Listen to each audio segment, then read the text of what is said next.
Well, welcome everybody. It's so wonderful that you're all here. We're here at the Museum of Literature, and it's fascinating that downstairs there's an exhibition on ink and imagination. So hopefully that'll serve as a bit of inspiration for how we can meet our guiding question for this conversation, which is how can we reimagine our industry, the advertising industry, for a thriving future. We're going to be together for just over an hour and a quarter, and we've got an agenda.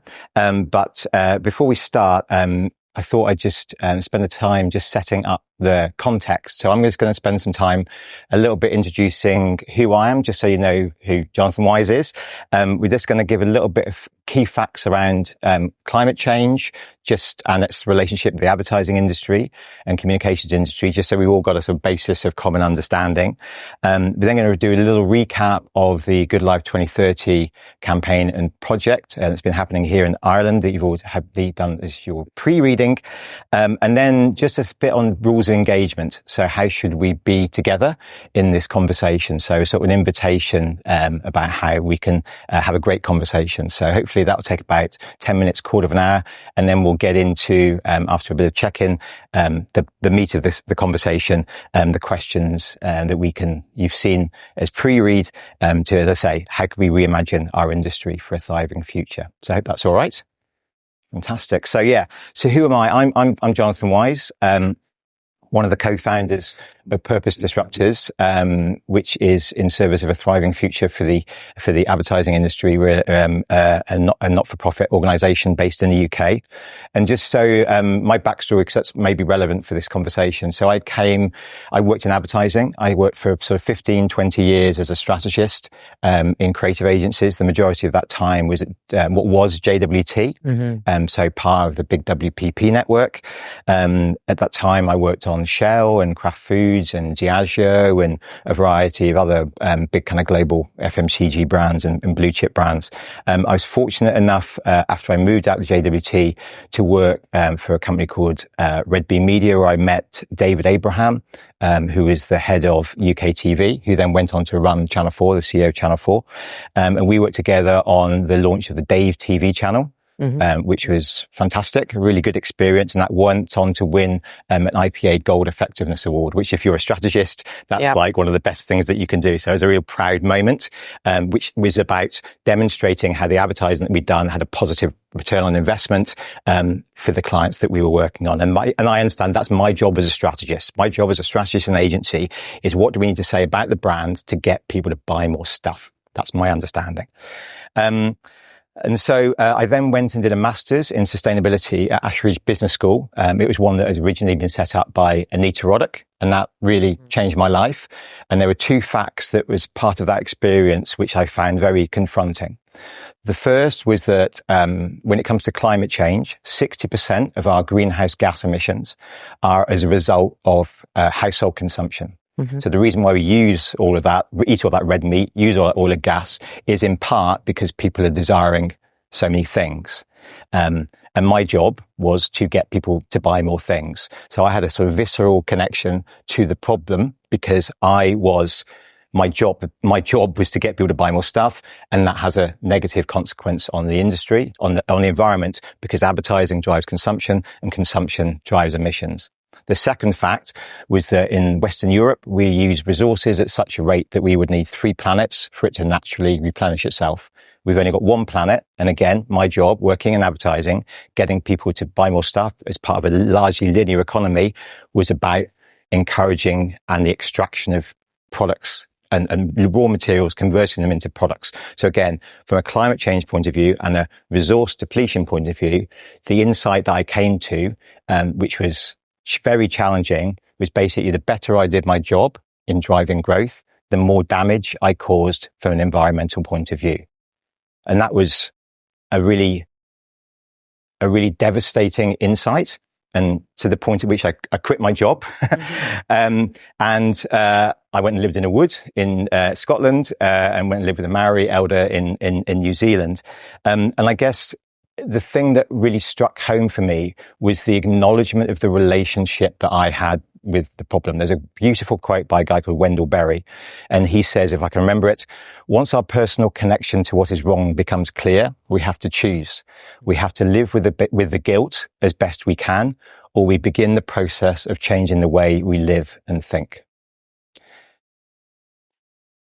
And I chose is it possible to change the way I lived and think and thought? So I went and lived in the wood, went and lived with a Maori elder. And I guess the questions that are coming up for me is like, what is it to be a leader at this time? But more deeply, what is it to be a good human at this time? What is it to be a good man at this time? And it feels like that is the sort of level of question. What is leadership? What is it to be a good human? Which I think, in a way, sits perhaps at the heart of this conversation. What is it for us as leaders to live a good life at this moment? And how do we communicate that to the audiences that are on the receiving end of our work? And so through a process, I met Laura Costello and my co-founders, Lisa Lawless and Rob McFall, and we set up Purpose Disruptors. And also, just so you know, I also am a tutor on the Cambridge Institute of Sustainability Leadership, Sustainable Marketing, Media and Creative course. I've been to Cannes to talk about our work a couple of years ago, and we're also there again this year. So the reason why I'm telling you this, I guess, is one, because I've done my 10,000 hours working in advertising. I know what it's like to work in a big network agency on big clients, understanding that you get rewarded for driving growth and all that comes with that. But I've also spent 10,000 hours thinking about climate change and the relationship between advertising and climate change. And I guess my contribution is that combination of knowing. So that's kind of where I'm coming from with this. And so when it comes to kind of what do I know? What do we know? I mean, clearly we're in a climate emergency.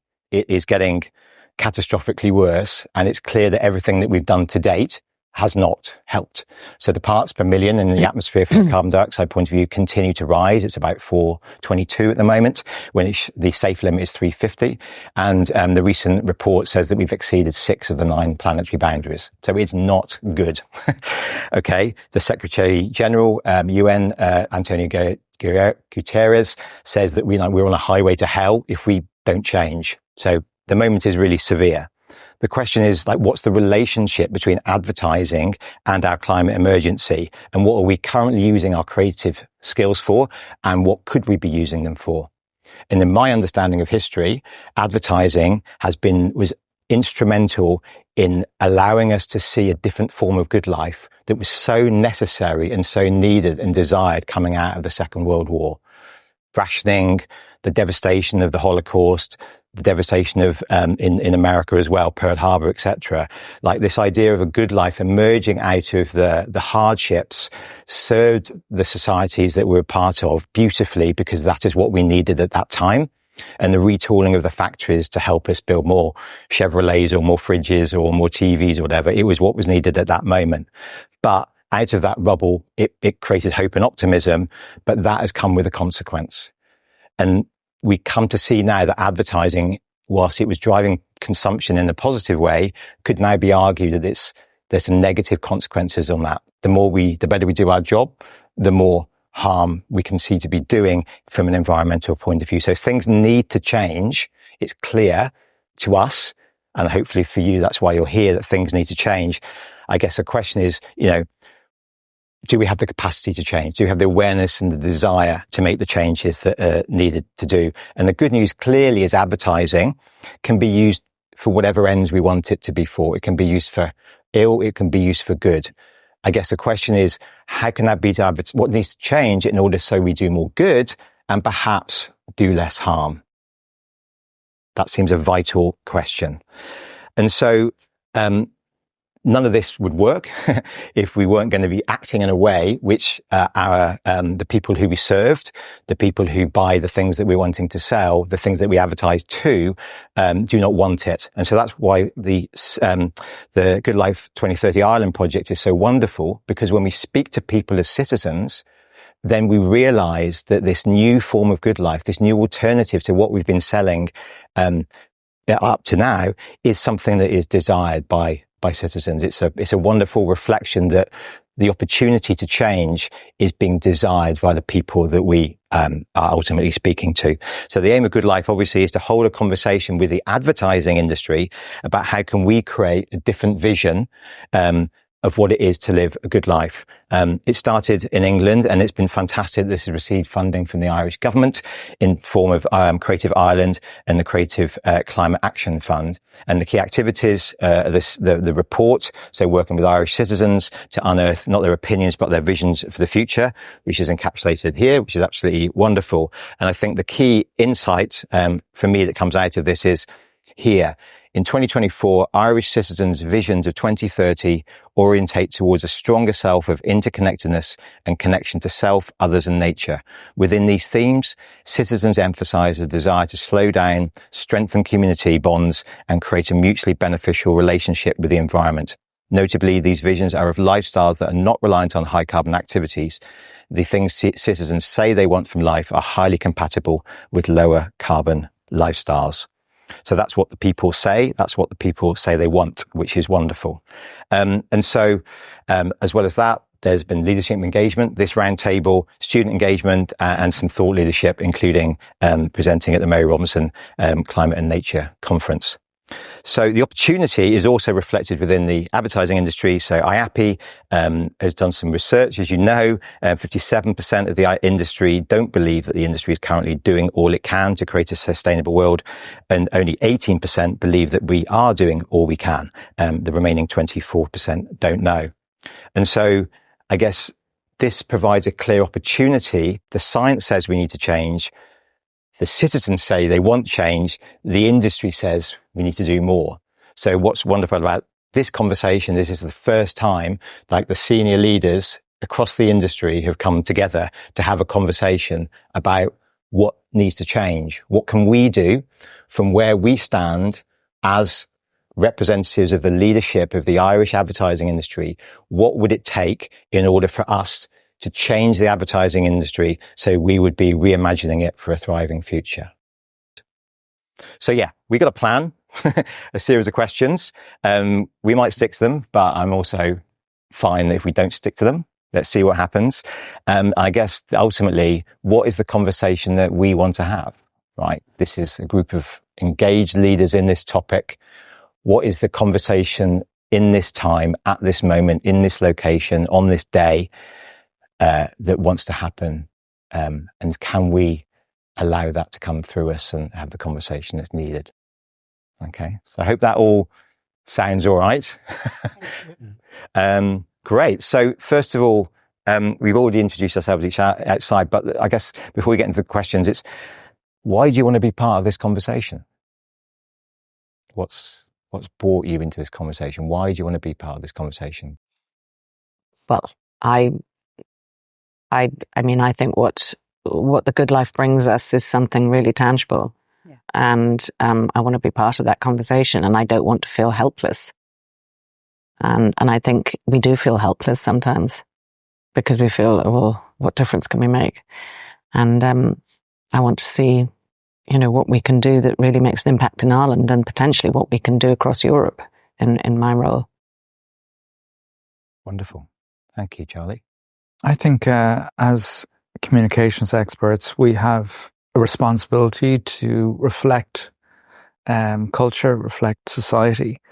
So if we're doing our jobs properly, we should be doing what we can to make sure we take that responsibility very seriously. And this is an issue, whether everyone realizes it or not. So I think it is our responsibility to make sure that we are accurately reflecting the pressures that are coming down the line on for the environment, for Irish society. I think we can do that better than anybody else because that's our job. We're communicators. So I think being able to clearly communicate that in every aspect of our interactions with the consumer, I think it's our responsibility if we're doing our jobs well. Yeah, great. Thank you, Aidan. I like the kind of positivity of the good life versus, I think, climate change and sustainability can be a very big, scary problem. and it's so big and broad, where if the good life brings something that's tangible and that consumers need and want, and I think it's actually also reflective of changes that happened in COVID, by the way, which maybe links to your World War II piece, and what's right for the time, then I think that's a really interesting conversation, because the other side of the conversation can just be so tricky and difficult, and it can bring negativity because it's talking about maybe pulling back on things. So it's maybe a nicer, bigger, more positive conversation to have. Yeah. Thanks, Geraldine. So this has been a very interesting conversation for us for the last number of years. So we all have a carbon footprint. So my business will produce 600 projects a week, and we distribute to every retailer in the country every day. So it's our responsibility to bring transparency to that. And that's really important to us, is to actually highlight what we're actually doing and how we're going about it. So that's why I'm really interested in this conversation and giving you some insights in what we do, both in the advertising industry, but in the wider supply chain. And I think that bit's really, really interesting. What happens to the product after you've created the ad? Where does it end up, and how does it get to the shelf? And then what number are we getting on the back of it? It's all about transparency and data, really. Great. Thank you. Why am I here? I'm here because I'm guilty. I'm feeling guilt, Catholic guilt. I mean, back to what you were talking about earlier on, Jonathan. So I've had, I suppose, a good life based on my career in the ad business, which goes back a long time. And it's kind of that thing of, maybe your grandkids asking you, what did you do during the revolution? So, we're lucky we have a couple of grandkids now, and, it kind of pains me to think what type of world it might be, or what type of planet it might be for them, and what contribution that I could have made. Certainly the contribution, a bit like yourself, that you made when you're in the ad business, like we've all made in the ad business, to increasing consumption, which has given us all a good life. But, what's the good life for them? Yeah. Thank you. I also it brings me joy when an elder in the advertising industry is call an elder. What do you mean? Maybe I should be wearing a headdress or something. When older men in the ad industry are willing to say, I should put that dye in the hair. We'll fix it in post. Don't worry. I like the term elder. It's very reverential. Yeah, why not? Yeah. Charlie, is there any elders in IAPI? Loads. Thanks, Pete. I'm here, and I'm really excited to be here, because I think as an industry we have yet to reach our true potential. And, rather than looking at that in a very individualistic way, how can my agency reach its maximum potential? It's like, hey, how can our whole industry reach its maximum potential? I just think that's so exciting. Well, first of all, I'm glad Peter accepted the title of Elder Lemon. I'll accept the title of Elder Orange. Well, I'm here, largely because I'm the only media representative here. I think the media industry has a huge and very responsible task ahead of it in times of misinformation, disinformation. We have a major role to play in educating, informing, holding organisations and the powerful to account. And we must continue that relentlessly. That is our job. But we also, the educational part of that, I think, is huge. While the media and advertising cannot address the challenges in the silos, the whole of society approaches, obviously, from the classroom to the boardroom is, one way that I would see major improvements and to some of these challenges. But sort of going back to the media, we do have a very serious role to inform and educate. Media is going through all kinds of changes at the moment, structurally, commercially, and it's very challenging for a lot of news organizations to take on climate change in addition to everything else that they're supposed to do. Some media organizations do it very well and have climate correspondents and reporters and climate desks.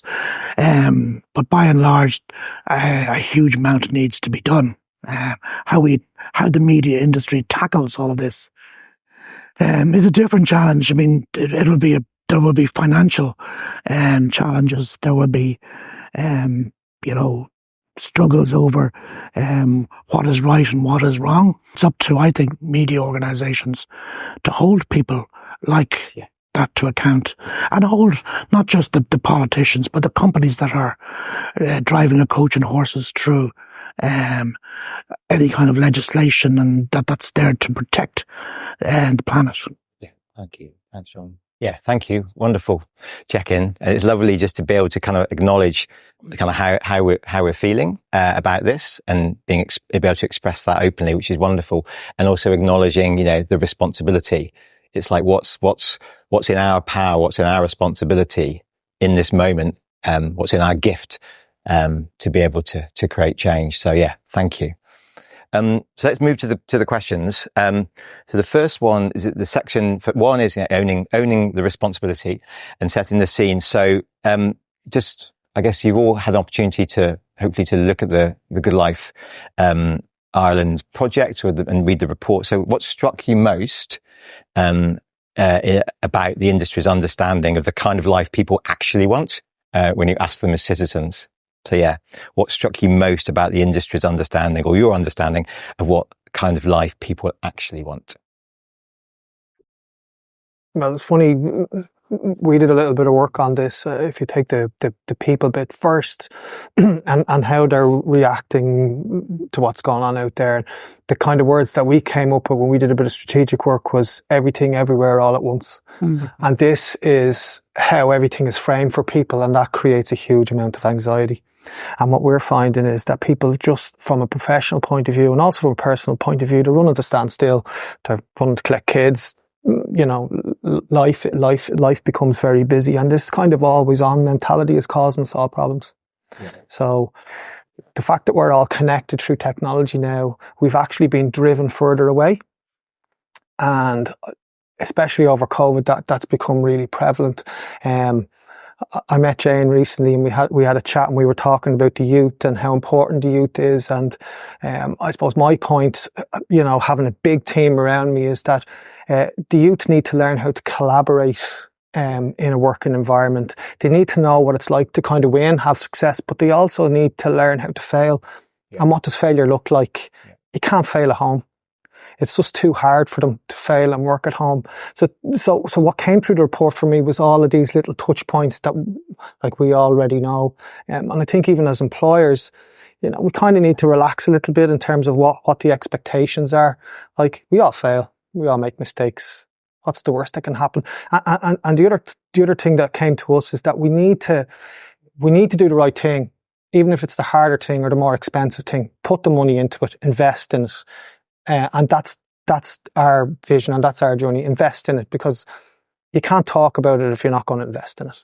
Yeah, I suppose that's really where I would see what came through. And I like you the way you've described it. You're reflecting from your own lived experience, this idea of from rushing to rest, from distraction, to presence. Yeah, fantastic. Thank you. Who else has some reflections on? I think what I see, because I'm really, really lucky in my role. There's the last count, I think there was 2,500 people employed by IAPI agencies. What I see slightly worries me, because I see this coming out in the Good Life, but I don't see it reflected in the industry. Mm-hmm. And what I see in the industry is there's this massive gap between my generation, so I'm 58, and an elder. An elder. I'm an elder. I'm an elder strawberry, if we're going with the fruit theme. Whatever. Just like strawberries. I feel that, I think my generation in the industry, and when I say my generation, I mean the leaders actually who are all a lot younger than me, in fairness. So let's say we're talking about the 40 plus generation. They are so preconditioned to continue doing right by their workforce, which is generating profits, generating a safe space to work, generating all of this, that actually almost this whole issue of the climate crisis is there, and they feel guilty, but they kind of don't really know what to do about it. And then you've got the next generation down who are almost inevitably permanently stressed because they're trying to manage people and they're also trying to meet the expectations. And this comes out in our sentiment survey. And then you've got the 20-somethings that are blaming all of us. Yeah. And they're blaming us, and they're blaming corporates, and they're blaming brands, and yet at the same time they're working in an industry that does, I suppose, promotion, sell goods. So there's a real division in the generations, and little cohesion and little understanding. And I think that concerns me. I don't think there's enough of the leaders really getting to grips with the younger generation. I learn a lot of my kind of societal issues through comedy. In fact, I was talking to you about it. I watch endless comedians, and I think they're brilliant social satirists, and I learn from them. And a lot of it is very aimed at either young comedians taking the piss out of the older generation, or older comedians taking the piss out of the younger generation. And that's all great and funny, and we talk about teenagers. But then where do we come together, and where do we understand? Because if there is that fundamental difference, what do we do about it? Yeah. So I think... I think what's interesting is then you're reflecting back the lack of the good life, in a way, that is being experienced within the industry itself. And then within that, I think it's brilliant that you've identified the tension points, because then again, where there's tension, how do you resolve that as a creative possibility? So that's wonderful. Thank you. Thank you, Charlie. Sorry, I'm picking up from what both of you are saying, and what I noticed is there's a lot of stress and tension with people, and like mental health issues or psychological aspects to this, right? But it also struck me that there's a lack of common sense set of values, which is exactly what you're saying with the intergenerational piece, that we're not all aligned on a core set of values. And if we were, would that help to create that momentum and move it forward? Because if you can find something that everybody believes in or values that is common across the generations and start there. So I think for me, that just struck me that there's a lack of that, which maybe previous generations had a bit more. When I read the report, I was surprised by the findings from citizens. I won't call them consumers. That there's this thing about connectedness or a lack of connectedness. And I think in a way that the business, for a business that kind of emphasizes the importance of staying in touch with citizens or consumers, I think we've kind of lost that connectedness to those people, Absolutely. We think we know them, but actually we don't. I'm talking about as if they're an alien race, or they're us, or they're people like us. So I just found it really strange that, is this what people are looking for, and we're trying to sell them something else, How did it go? How did we get it so wrong? And is it driven by, we're a service industry. We serve clients. Yeah. So we respond to client briefs. Yes. So our clients want us to sell more stuff or get people to use certain things in a certain way. Yeah. So that becomes the priority, as opposed to this is what people really want. So I was really surprised by the results, to be honest. I only read them in the last week when Jane sent them to me. Yeah. So we have a big gap to kind of close as to what people's expectations are, not just of advertising, but of life, and what we're delivering on behalf of clients, and how do we square all of that? Yeah. Fantastic. It's a big, it's boiling the ocean. Yeah. Who am I in service to? Yes. Am I in service to my clients, or am I in service to the society that I'm part of and what citizens want? And if those two things are not the same, what do I think and feel about that, and what am I going to do about it? As the only non-agency person here, I think it's, if you look at there is a bit of a disconnect between, the client, what the client wants, and what the agency thinks it wants sometimes, right? And, it's up to the agency. The agency is an intermediary. It's up to the agency to do what the client wants. And that's good. But I think, in defense of the advertising agency business, and they're responding to client briefs. I think it's incumbent on clients to be a little bit more educated in terms of the expectations of the wider public. It's not necessarily the agency's fault that there's a disconnect between consumers, and agencies have at their disposal a black box of tools from, behavioral science, and, they're good at changing behaviors and nudging people in the right direction. Go back to clients and the problems and the relationship between the CMO, possibly going back to the C-suite and the boardroom, and the expectations that the C-suite and the boardroom have of the marketing department, and where the challenges lie and what they should be doing.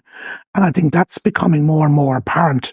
Certainly over the last 5 years, I've noticed, and, CMOs being retired and they're being replaced with chief customer officers, and the whole, the CTO has more input. And I mean, but if you look at it, marketing is number 5 probably on the day-to-day list of a CMOs. Advertising is number 5 on the list. There's a whole range of other things out there that consume the day-to-day life of marketers, right? And I think, and as I come back to it, I've noticed over the last 10 years, and some people in agencies, will probably agree, marketing has a marketing problem at the moment. Mm-hmm. Yeah. And as long as we have this marketing challenge, I think, we're not going to advance much further on this debate, because the C-suite and the boardroom are going to continuously challenge their CMOs. We're also living in where shareholder activism and shareholder capitalism, where the fortunes of companies are they're performing on a quarterly basis. They're answerable to shareholders, and more shareholders are becoming increasingly impatient with, every single line of the budget, whether it's marketing, whether it's technology, whether it's...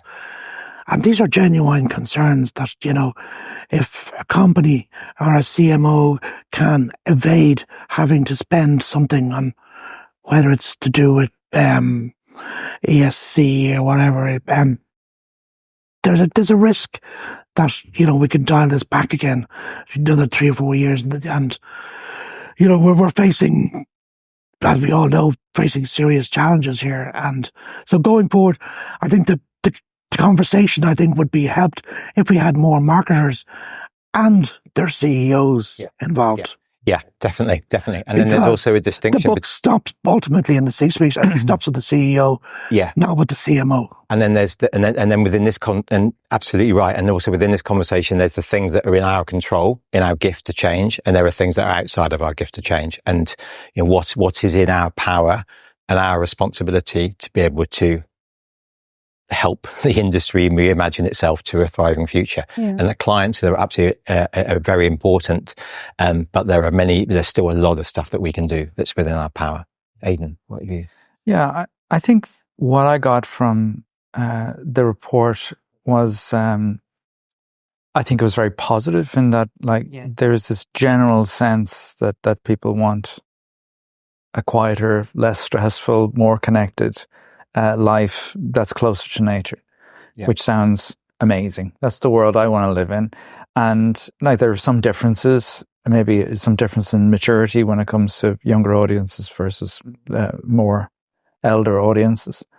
But I think we run the risk of overstating the power of corporations and us here today as marketing specialists, in that I think that, and this is why I feel quite enthusiastic about this and hopeful, if what people claim they want for their lives, if they live those lives, then it'll all be fine. If we are close to nature, if we do move away from consumerism, and as a result, and I don't want to put all this back into the consumer, but I want to respect citizens and consumers, because we exist to service their wants, needs, as do all corporations. And I think if we if what the report is saying is true, then I think everything will change.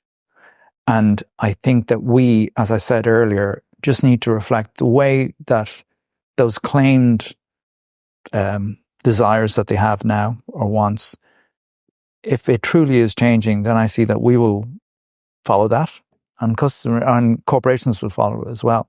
Because I never subscribe to the thing that advertising is like we're selling people things they don't need. Yeah. But they're things people want. Yeah. And they want it for a variety of reasons. And I think the population of Earth will get the planet that they want. Yeah. And they have to take responsibility, just like we need to take responsibility. Yeah. But we're a part of that ecosystem. Yeah. We're not dictating it. Yeah. And I think our role is to make sure that we do it, to John's point, we do it honestly. Yeah. And we do it respectfully. I don't try and, fool anyone into doing things, because you can't really, because it does come down to, you can put, God knows I've been involved in enough campaigns that haven't worked to know that you can lead a horse to water, but it has to be something that the person wants. Yeah, no, thank you. So nice. And I guess that, yes, so it's highly nuanced, but then also there's this idea that the advertising, people are receiving 3,000 commercial messages a day. So in totality, that is going to have an effect on people's perception of what is desirable and appropriate to the lives that they want to live. So if there's a tension between the current definition of the good life as being promoted and the good life that citizens say they want, then how does the industry help facilitate a deepening of that understanding of citizens and allow that to accelerate faster, rather than perhaps us waiting for them to do it on their own? No. So there's a relationship between, my view is that, content creates reality. You're watching a bunch of stuff. Look at fake news in the States. Like, the things that you watch define your definition of what is true. And so if people are receiving a lot of advertising that says this is what the good life is, this is what is true, then we have responsibility in creating that in people's hearts and minds. So yes, we can wait, but perhaps part of our role is to activate the desire, rather than assuming that they're going to do it without our help. So I think there's a tension there between, are we leaders or are we followers in that conversation? Yeah, and we have to be careful about and I just want to understand your point there, to say that if you're asking, are we leaders? I don't necessarily agree that we are. And I think we're somewhere in between. Yeah. Because I think we have to be reflective, but also maybe a bit aspirational. Yeah. But I think we'd be just as guilty of leading people in a certain way than if we are actually listening to what consumers' dreams are and trying to reflect those. Because that's where businesses will sell product, because they match with what that person particularly wants. Now, you mentioned about fake news and disinformation, that people believe that because they want to. And we have seen that there's been fake news on both sides of the political divide, and people accept all the fake news that conform to their particular worldview, and they reject all the other ones. They're both equally fake. Yeah. So the reason why the political demagogues exist is that people are unhappy and they're looking for change. Yeah. And so there's a very real need there. And I think those demagogues are created because of that. Yeah. That need, rather than the other way around. Okay, cool. Can we just sorry, carry on. I want to get on to the next question, if that's all right. All right. Okay. So what the question we had was, how would you describe the relationship between our industry and the climate crisis then?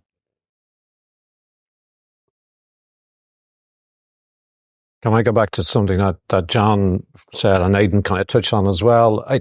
I kind of get a sense from hearing both guys that Aidan said we can't be seen to necessarily lead the aspirations or whatever of, maybe I picked up wrong. I don't want to influence it. But I picked up from John as well that there's a kind of, well, it's not the agency's responsibility, the clients, the C-suite and all of that. And that's fine. I completely understand that. But we can't opt out. I think if agencies still have influence, if advertising people, if communications people still have influence with clients, then I think if we can't influence the consumers, the citizens, we must be in a position to influence the clients.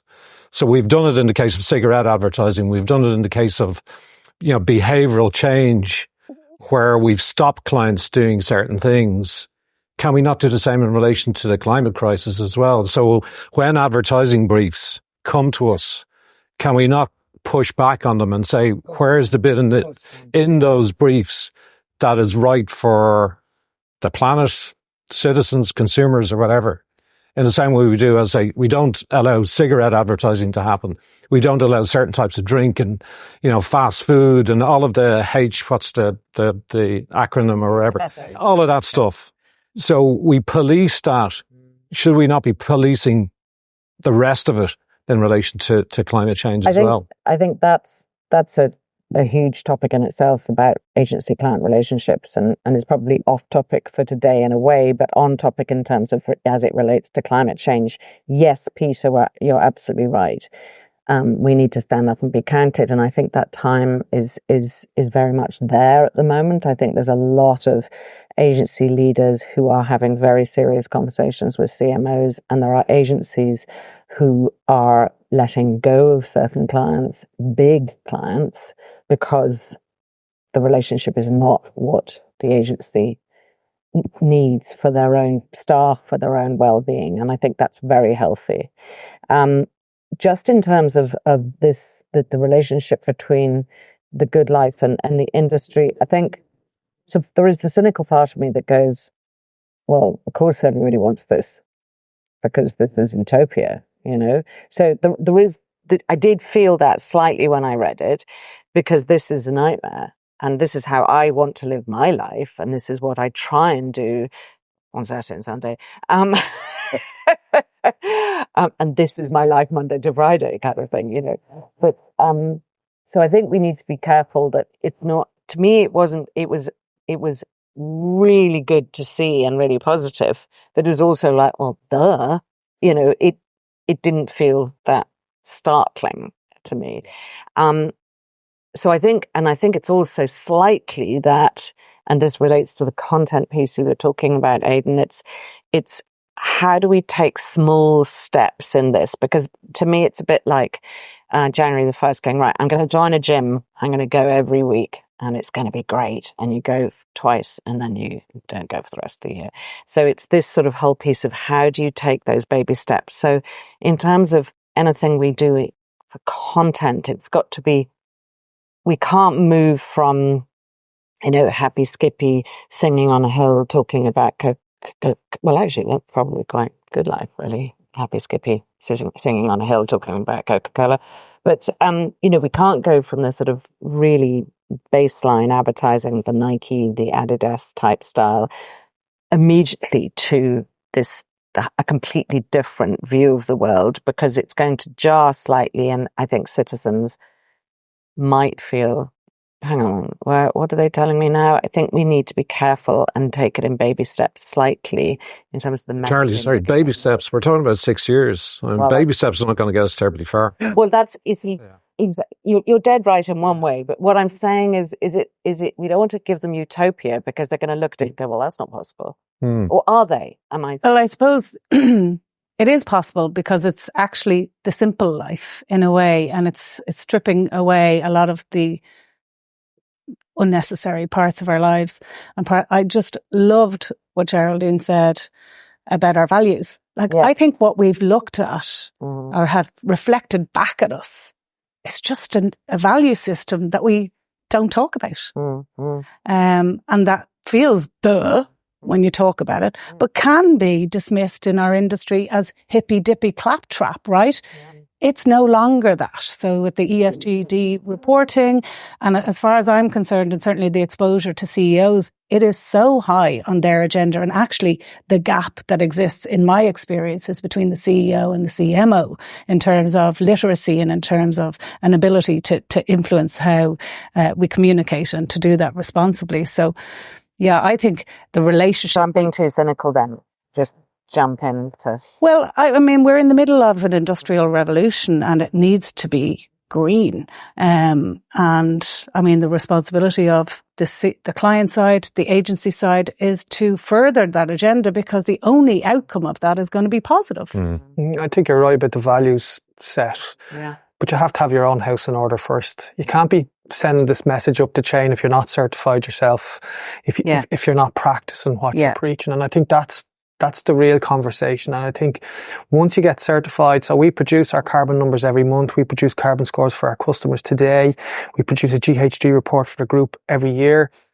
They're our numbers. We're not embarrassed of them. Here's our number. This is what our target is, and this is what we're going to do about it. Then you bring the conversation to the customer and say, well, this is what we're doing. What can we dovetail in what you're doing on a wider scale? Because I think what happens at the C-suite level, there's so many touch points with this. When it comes to marketing, they don't know where to start with it. Where do we start with it? So it actually does start with us. Like if we're create content or producing anything, it really does start with us. And then we can bring that information back. So moving to the next, the question is, we talked about the relationship between the industry and climate crisis. What do you think the industry needs to stop, start and continue doing? So what's in our gift? And I thought, the idea of like, shouldn't we be policing ourselves in terms of the work that we do? I think this idea of an intergenerational agreement on what the values we want to have as an industry sounds like a beautiful conversation and output. So what do you think we should start, stop and continue doing to help not only the citizens live a good life that they want, but perhaps the industry and the people within it perhaps to live a good life as well? What do you think? Could you start with a simple qualifier in every brief, that so everybody has their own version of the one-page ideal client brief, but maybe something goes in that kind of sense check. Is this brief, meeting or, contributing or not contributing towards climate change or positivity in relation to the climate in some shape or form? And whether that's an Adidas brief or, something for a service offering or whatever it might be, there's something there that gets the client to think before the button is pressed on a piece of creative work. I think that's a really good idea. But I think what you do is you remove the word climate change and you replace it with the good life. Yeah. And I think that's what Geraldine and Ger and I said at the beginning, which is that what this gives us is a tangible, positive something to go at, as opposed to using words like sustainability, climate action. I mean, this is actually sustainability in the SDG definition of it. So is it promoting a good life? Is it promoting... But the interpretation, Charlie, of a good life to somebody who hasn't read that report means having a fast car, having a lovely house. Sorry. Do you know what I mean? Defining what it is within... Yes, absolutely. I mean, I think the industry communication, we need to communicate with ourselves what this means. I think you have to give the customer choice. So how our carbon trackers work is, I'll give you that option and I'll give you the sustainable option, and it's really up to the customer to choose. And what we try and do is we try and re-engineer products. So what we're trying to do is take waste out. It becomes more efficient. You're losing less materials, and we can report on that. But if we know from a climate change point of view and a biodiversity point of view, we need to be reducing the carbon footprint of what's actually sold. So I always think there's a tension point. So for example, if you had, say, an advert for a high carbon brand, say an airline or something like that, and it says, come and fly on our airline and go to a holiday where you can rest and be present and secure your freedom and etc. Then what do we do about that? Because I think what do we do about that? Yes. We need to know what the number is. So like, what's your opinion on carbon credits and that sort of stuff? But from a sort of, if we know that so just to take an airline, so we know that the number of airline, we need to reduce flying in order for us to hit our sustainable consumption numbers. So what would you were suggesting, Peter, that we need to be more thoughtful about the actual clients that we take, and as well as thinking about the creative output on those clients. But this comes before that, doesn't it? And I think not to co-opt this insight, right? Isn't that it? Essentially what you're saying is like taking all of this and actually misusing it. Yes. Is also a risk. Yeah. Because we could fall into bad habits of going, oh, look, people like all this stuff. And then you get into greenwashing in itself. Exactly. Yeah. So what do people feel? I mean, we say what should the industry start, stop and continue doing? What do you feel about the relationship between some of the more challenging categories, the high carbon categories perhaps, that the industry has, and what would be a leadership response to? Well, I think one of the things that the French have done is they've banned fast fashion advertising. Yeah. And I think that's brilliant, to be honest. I think it's not only that there's so many things that I feel about it. One, it protects, I suppose, your local retailers, because fast fashion has just taken over a particular generation. But also that in itself is incredibly damaging because of the carbon footprint. And because of if you grow up buying fast fashion as a teenager, that your mindset of how you consume and how you shop is set, and it's very difficult to break those habits. So, there's all sorts of things. Now, I don't, on the one hand, I don't want to be the head of IAPI saying we need to ban advertising for a particular thing, but I think that is a stand that we could take as an industry, and it would make a serious impact. And the other selfish part is that I don't believe for a moment that Temu or Shein are using Irish agencies for their work. So I guess this is you're right. The French, I guess it's back to we are the leaders. You are the leaders, and this is a really crunchy issue. As you said, as a president of IAPA, you can't advocate for that. So on the one hand, we know and we understand that this is an issue. High carbon consumption is an issue. Simultaneously, we know there are some barriers for some of us around that. So how do we resolve that? What's the creative act that allows the unthinkable to be spoken about and the unthinkable to be acted on, if this is a sort of a real tension point? I don't think we can reject clients who want to get those claims out there. All we can do is try and police them. Like, it's such a competitive industry. If Aidan's agency makes a point tomorrow to say, or makes a stand tomorrow, we're not going to handle any of these type of clients. There'll be a queue of other agencies who do the opposite. Absolutely. So it's the nature of the industry. My personal view is that it's very difficult.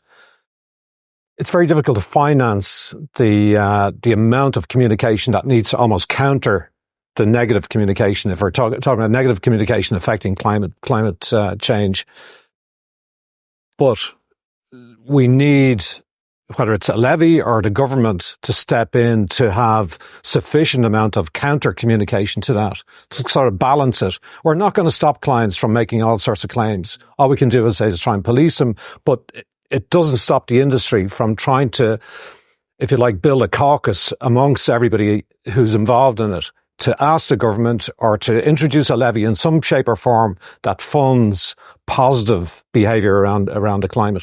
Yeah. So this is about the do less harm, exactly, do more good. Yeah. So yeah. And a levy or a governance subsidy in order to encourage companies. I mean, look, they've just got whatever that huge sum of money from Apple yesterday was announced. And I know they said that they can put it aside for a rainy day. It rains all the time here. Yeah, it rains all the time. So, as Danny McCoy always says in IBEC, the country's awash with cash.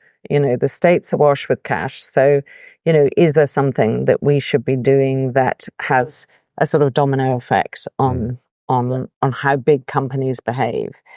But is it a compensation, much like the farming subsidy? I just want to come back to this. If Aidan took the client, said no to it, somebody else would take it. So what's the creative solution to that? So I think it's about, it's time to visit our own decision trees. So I don't think anybody around this table would take a brief from a client who says target 13 to 15-year-olds to start vaping.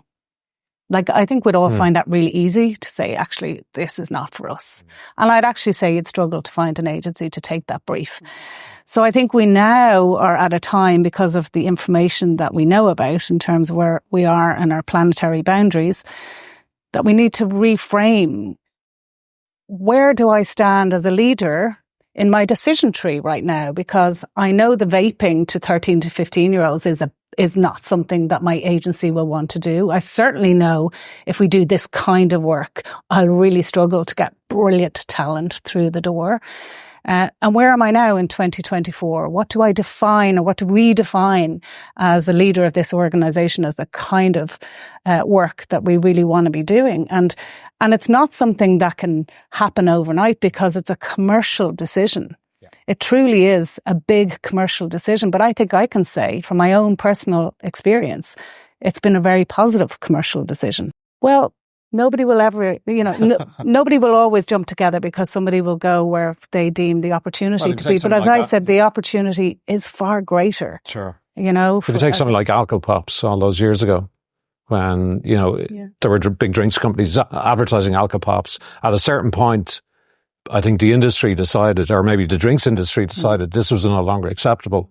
But there were still, and I was involved in some of the campaigns, I'm not proud to admit, but there were certain agencies and certain clients who were happy to find a way around that, until people said it became embarrassing then for agencies and clients to do it, So maybe that's what we need to kind of gravitate towards.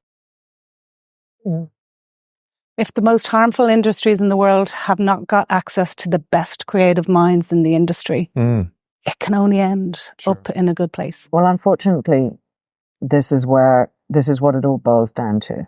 It's collaboration amongst the industry, and really agreeing and sticking to that. And, I think we can sit around this table and say that will be wonderful. But how can we actually make it a reality? Because, look, we all know that we've tried to do this with pitching. We've tried to do this with so many things over the years, and it's never stuck, because there's always somebody who breaks ranks. And but this is too important for that to happen. So what is it? Is it about a levy? Is it about, does IAPI, and I'm not saying we should, but I'm just saying, does IAPI, ban somebody from membership if you know that they've broken rank on a certain thing? Or is that too much of a cartel sort of thing? Is that collusion? I mean, legally, is that even allowed? I don't know. But, do we throw someone out of membership because of because of a particular ad that they've created, around, I don't know, for a diesel company, for instance, a diesel engine. I mean, how far do we go? Yeah. I mean, following the example of France and what they've done with, as you say, with fast fashion, why doesn't the industry lobby the government to put restrictions on certain types of advertising? So you beat the thing that if Aidan you go ahead of it. You get ahead of it. So we know that the competitive nature of the industry, someone will always take the brief, take it out of our hands by not allowing that in the system in the first place. Would that be a possible action that you could take? I think I want to go back to what Kieran said at the start. I think it's very difficult for us to have a position on anything unless we understand what our own businesses are doing from a climate point of view. Because I think we all struggle with these big catch-all words like climate crisis or ESG or anything. But unless you know that in your kitchen and work and you turn on the tap, where's the water going? I think it's very tricky for us to pontificate on others. And I think that's why, my company happens to be a large company, so it means that we do need to go on CSRD journey. Yeah. And just like we had to do a gender pay gap, we also had to make sure that we have a very measured view on diversity. And the way we did that is that we partnered with experts and we measured everything and we held ourselves to account so that rather than us saying, in order to promote diversity, we're going to have, I don't know, a day where all the different nationalities come in and bring their national dish. Yeah. We measure it and we find out exactly what the issues are, and we change our business in order to affect positive change. And it works. And we're able to measure exactly what our percentages are, what quotas we set for ourselves. And that's the same for gender pay gap. It's the same for, and it will be the same for climate, because we're on that journey now. And I was very encouraged by what Kieran said, but we do need to know that. Because just saying to people and cherry picking companies that are the easy targets. And no offense, like, I'm not saying that they're not major contributors, but the closer you get to most industries, there are very surprising industries that are delivering a huge amount of carbon into the atmosphere that you wouldn't think of. And it would be hard to look at your entire client list and not find fault with each one of them. Where does the line stop? I can understand how people's personal views might be, I won't work on alcohol or gambling or all of that. But then there are other things that they're perfectly happy to work on. And I think looking at ourselves, and maybe going back to my original point, I think we should find ways, because we're all consumers, we're all citizens as well, of taking our responsibility as communicators, doing it ethically, because I think that's what we can do. We can be ethical in the way that we communicate and empower them in order to make decisions and understand their own role in it. You said at the start, it's households. So unless households change, we're not getting out of this. So I think that's what we should start doing. We should start measuring our own impact. Measuring your own. And the more you've such, because I've been on this journey, I sit on a group of CEOs that meet every 6 weeks across all sectors about the climate crisis. And every month, my knowledge grows exponentially. So I think we don't know what we're talking about.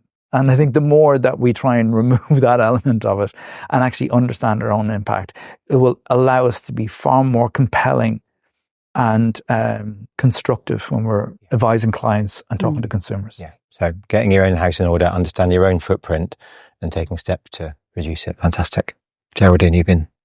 I think Aidan, what you've said is really, really vital. And I think we are looking at net zero, for example, and the kind of data measurement tool for Action One. And I think what has come to pass is that the larger agencies like yourself and Publicis and others are able to measure because they've got the resources and the cash to pay for experts to come in.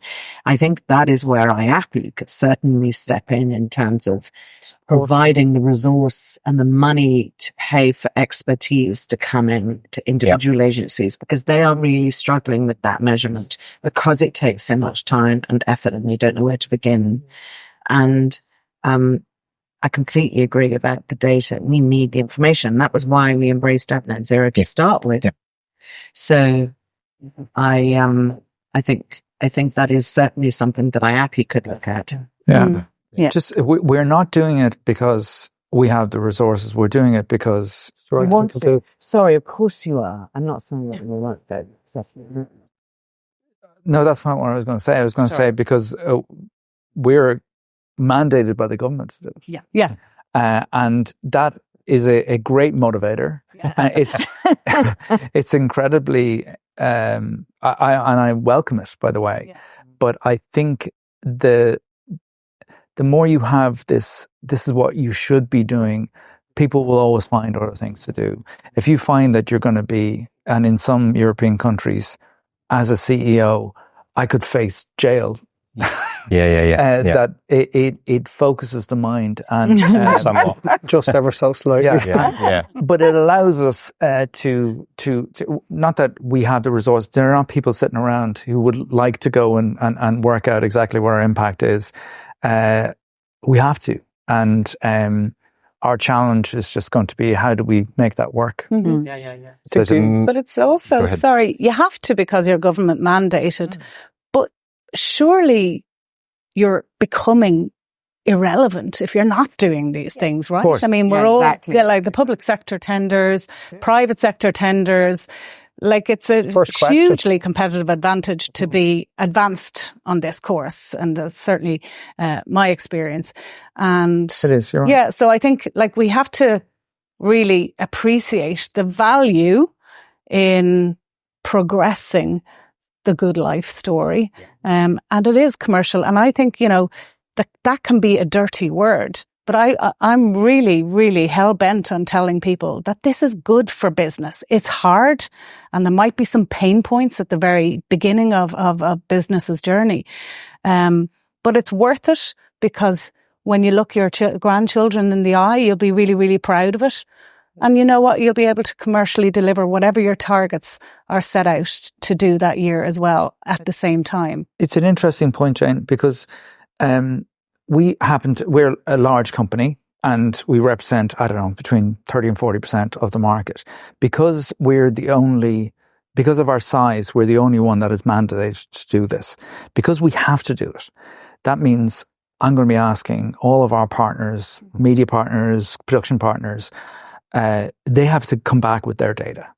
They never had to do this before. So there's been an awful lot of talk about carbon calculators and they're all spurious is the nicest way I can put it. It's the standard. So, what is it being measured to? And that's the spurious bit. They will have to tell us what they're doing. So this will, what we're doing, because Core is in this position, we're going to force all of the media partners to actually look at themselves, have their own accurate data, and I think it will move us all along. And I think that's the positivity from this. And I think the government should look at lowering down the number of people within a company that you need to do this. But it will come down over the years. But I think by having this happen, I think it's incredibly positive. And I think all of our media partners are welcoming it. That's the approach that we took. So we only want to work with people, like we're all outsourcing. So we're an outsourcing industry. We outsource to others. Just because it mightn't fall into our carbon footprint, we're indirectly tied to it. So you have to work with people that have the accreditations that are actually minded the number. And don't be afraid of the number, because the number is the number. The number's the number. If you come back and your number is 200 tons, well, it's 200 tons. We're going to have to figure out how to get it down to 100 tons. And that's just a fact. And then obviously so in relation to the good life, just as we're coming to close, I mean, I guess the question is, you know, what would it take for the industry to help citizens live their good life, the good life? So what do we need to do in order to change? What do we need to stop, start and continue doing in order so the citizens that we are ourselves and that we serve as part of the society that we're in, what can we do to help those citizens live their good life? I think we have the creative capability to do it, but back to what I was saying earlier on, I'm not sure if we have the financial clout to be able to do it, to sustain that message. I'm not sure, Jane, the campaign that's going to be launched in the next couple of weeks or whatever. I mean, is that a once-off?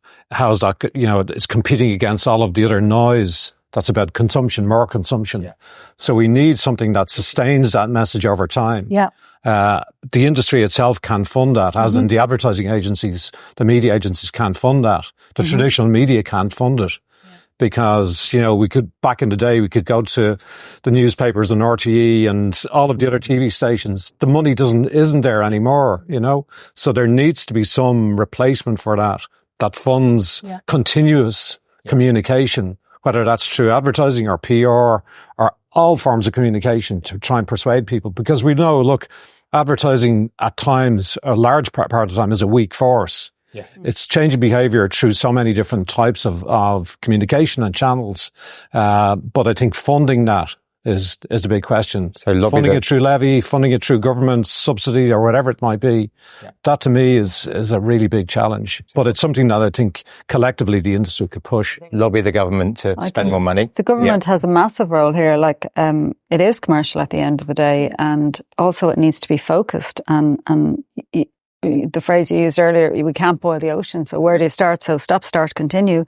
I think Ad Net Zero has been brilliant for the industry, and Aidan, you're mandated, but the rest of us aren't. But that has been brilliant to get us focused. It's kind of getting so it's deciding where the focus is going to make the change, because otherwise it's just too much of a broad conversation. Yeah. So with government support and focus in on something, again, that's going to help us. But otherwise, it's still going to be everybody doing their own thing or doing levels. We do need to collaborate more, and it does need to come under an umbrella. I mean, for instance, if the Good Life piece in terms of the government spending, and I know I've got some figures, and I think, don't quote me. You're going to quote yourself, isn't it? The figures, but it's being recorded. Yeah, I know, exactly. I think it's a tiny, tiny, tiny percentage of the government money.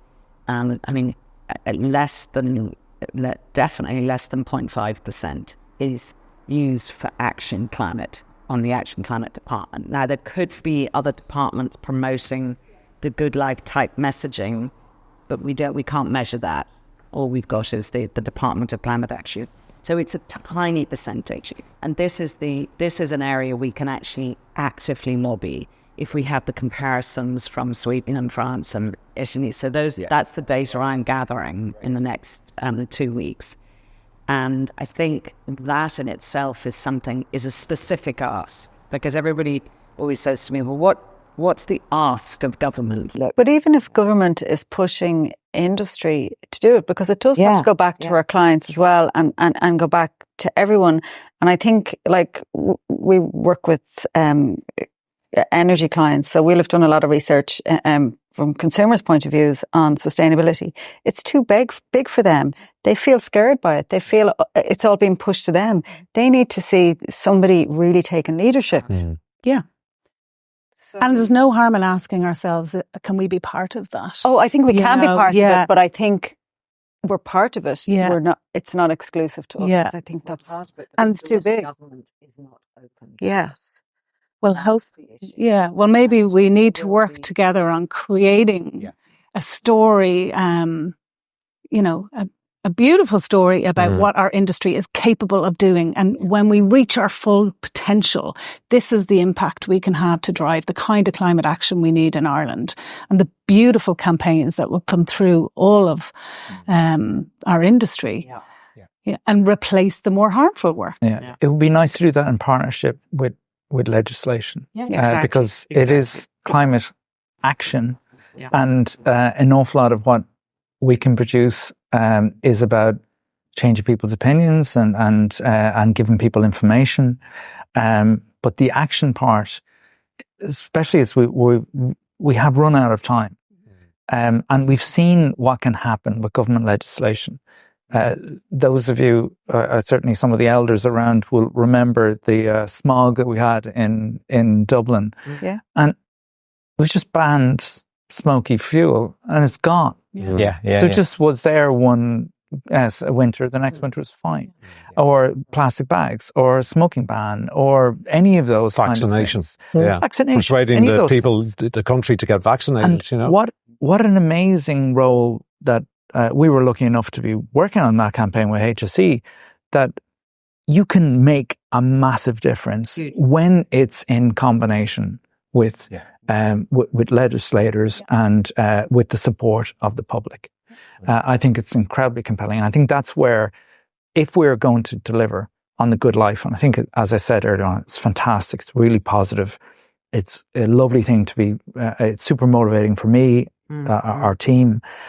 But if we can do it with empowered by government, and I'm surprised, especially on this CSRD thing I was talking about, I'm surprised that there isn't more support. But what I will say is without the government funding we've had from Creative Ireland, we wouldn't even be sitting around this table. Yeah. So I think what they've demonstrated so far is there's a willingness. There's a willingness. Yeah. Thank you for your proposal. We'll throw a little bit of money at this and let's see what your industry can come back with. So I think this is our challenge. Sure. Yeah, and I think I'm really excited about that. And I think the other thing we've got to be really realistic about is the quid pro quo. Because if we are going to work hand in glove with government, they are going to want something in return. And by that I mean the chestnut of, the going to government to preempt banning something, or not banning, but some sort of legislation that means that we can't work with certain types of companies. And I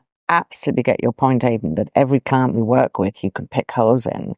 But there's probably going to, because in order to work with the industry, somebody in government, and this is just conversations I've been having with the lobbyists recently, is that they will want something in return. Yeah. They will want to give, they will want to be seen to be working with our industry because we have agreed to X. If you get to an agreement on how the government can help the industry enable citizens to live the good life through more money or, whatever else, that sounds like a pretty clear, focused ask for the industry to come together, which is wonderful. Yeah, exciting. Thank you. I think we're at time. So, is yes. I think you've done brilliantly. Brilliant. Okay.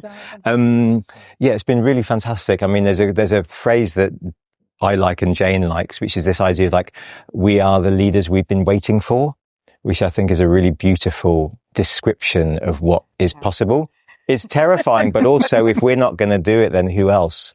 And if we are representatives of the media and the industry body and agencies, etc., then, if it's not us, then who?